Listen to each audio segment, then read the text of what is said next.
Kaixo gu Leitzunen, Marta, Nerea, Danen Iargi, eta Karla gara.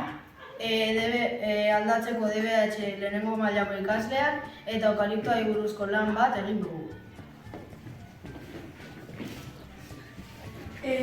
informazio bilketa bat egin dugu eukaliptoi buruz, laku moduan eta material fisikatuekin egin dugu.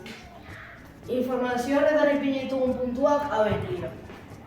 Jatorria, noiztik dago Euskal Herrian eta ze eragin dute ibai eta lurzoruetan.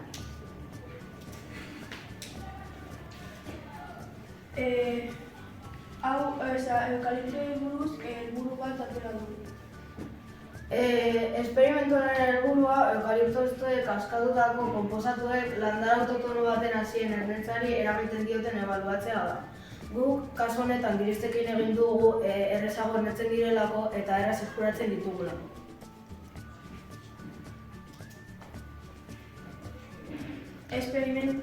Esperimentu hau egiteko erabili ditugun materialak hauek izan dira. Eukaliptostoak, ura, lapikoa, enbutua, botila, lau boto, kotoia, dilistak, pasteur pipetak, papera eta boligrafoa.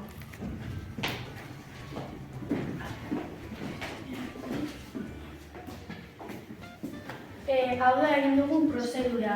Lehenengo eukaliptostoak txikitu eta urberotan bota ditugu. Ondoren orduen erdiz utzi ditugu infusionatzen eta azkenik infusioa botila batera pasatu dugu. Gero kotoia bototan banatu ditugu eta bakoitzan lau dilistak jarri ditugu. Foto bakoitzari ikusten duzu bezala portzentaia jarri diogu 25%, 50%, 60%, 100% eta gero ere jarri dugu beste foto bat keda dena